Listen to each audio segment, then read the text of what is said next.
Assalamualaikum warahmatullahi wabarakatuh.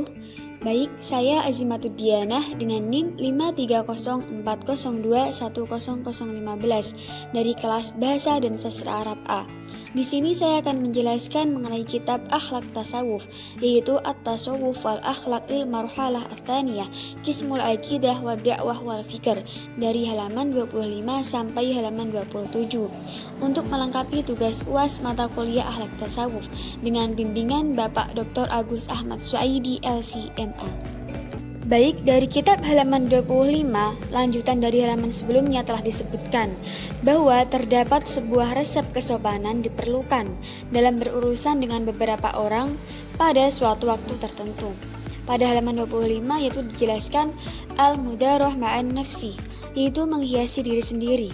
Menghiasi diri sendiri ini bisa dilakukan dengan dua cara. Yang pertama yaitu alat bu'ah bidikri na'imil jannah, melakukan ketaatan dengan cara mengingat nikmatnya surga. Dan yang kedua, waqafaha anil maksiyah bidikri adabin nar, mencegah kemaksiatan dengan cara mengingat pedihnya siksa neraka. Ibnu Jauzi pernah berkata, barang siapa dapat memahami prinsip ini, maka dia dapat memaklumi nafsu, menjadikannya lemah lembut dan menjanjikan kebaikan supaya dapat sabar atas nafsu yang dipikul. Karena nafsu jika dibiarkan bisa hancur, rusak, dan binasa. Maka dari itu mencegahnya demi kebaikan. Selanjutnya yaitu wamin akhlaqis sufiyah, termasuk akhlak-akhlak para sufiyah, yaitu yang ketiga al-isar, yaitu mengutamakan orang lain. Sifat al-isar merupakan salah satu keindahan akhlak dalam Islam. Sifat ini disebutkan juga termasuk akhlak tingkatan tertinggi dari tingkat pengorbanan dan memberi. Seperti dijelaskan Allah Subhanahu wa taala dalam Al-Qur'an surat Al-Hijr ayat 9. Dari ayat ini Allah memuji kaum Ansor karena telah menerima kaum Muhajirin dengan baik, bahkan memberi lebih dari apa yang mereka punya dan pertahankan, walaupun mereka juga sangat butuh itu. Mereka mementingkan orang-orang yang lebih membutuhkan daripada dirinya sendiri, meskipun mereka sangat membutuhkan.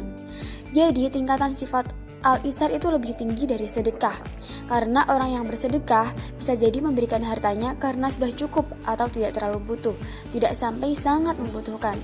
Kalau sangat membutuhkan itu disebut al-isar. Wa min akhlaqis sufiyah selanjutnya yaitu memaafkan kesalahan orang lain.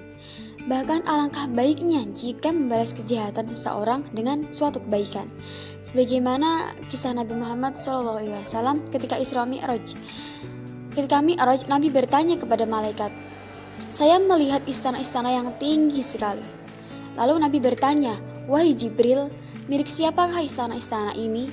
Lalu Jibril menjawab, "Istana-istana ini adalah milik orang yang menahan amarahnya dan memaafkan kesalahan manusia." Wa min akhlaqis sufiyah selanjutnya yaitu pada halaman 26, yaitu yang kelima, kecerahan wajah atau tersenyum. Karena sejatinya seorang sufi menangis, tetapi menangisnya ketika sendirian bersama Allah saja, sedangkan wajahnya yang berseri-seri bersama manusia. Dan yang keenam yaitu menunjukkan cinta, keramah tamahan, dan penyesuaian terhadap kawan-kawannya serta tidak menyalahinya. Nabi bersabda bahwa seorang mukmin itu harus ramah, menyenangkan orang, bisa didekati atau pergauli orang dengan baik dan mudah, dan tidak ada kebaikan dalam diri seorang yang tidak mau bergaul dan susah dipergauli.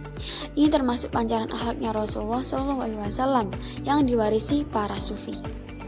Selanjutnya yaitu al-faslus sadis, maqamat wa ahwalul arifin, makom dan ahwal orang-orang ma'rifat. Pembahasan mengenai makom dan ahwal termasuk pembahasan sangat penting dalam tasawuf, karena pembahasan ini memiliki pengaruh terhadap perilaku seseorang. Karena dengan mengetahui makom dan ahwal, seorang yang meniti di jalan Allah akan tahu bagaimana seharusnya perjalanan itu yang mengantarkan ke tujuan akhir. Ahwal dan makomat merupakan tingkat derajat dari perkembangan ruhiyah seseorang bersandarkan kepada apa yang dinyatakan oleh Al-Quran, bahwa manusia itu seharusnya selalu dalam keadaan meningkat dari satu derajat ke derajat yang lebih tinggi. Imam Sirajuddin dalam kitabnya mengatakan, jika ditanya apa makna makomat, maka dijawab saja, makna makom adalah kedudukan seseorang hamba di hadapan Allah. dengan kriteria 1. Ibadahnya, 2. Mujahadah atau melawan nafsunya, 3. Riyadhah atau mendidik nafsu, 4. Memutuskan diri dari dunia hanya semata-mata untuk mengabdi kepada Allah. Jadi itu merupakan indikator untuk menilai seberapa dekat dengan Allah Subhanahu wa taala. Di dalam tasawuf beberapa makom diantaranya 1. Taubat, 2. Wirai, 3. Zuhud, 4. Fakir, 5. Sabar, 6. Ridho, dan 7. Tawakal. Selanjutnya yang dimaksud ahwal adalah suatu perasaan yang mengambil tempat di dalam hati yang diakibatkan oleh zikir yang sangat jernih. Dari Imam Junaidi diriwayatkan bahwa hal itu sesuatu yang turun ke dalam hati dan tidak permanen. Dan hal ini bukan diperoleh dengan jalan ibadah, mujahadah atau riyadhah sebagaimana maqamat. Dan di antara bentuk-bentuk hal adalah 1. Muraqabah, yaitu selalu merasa melihat atau dilihat Allah, 2. Al-qurbu, 3. Cinta, 4. Roja, 5. Asyauq, 6. Al-uns, 7. Tumakninah, 8. Al-musyahadah, 9. Al-yakin, dan lainnya.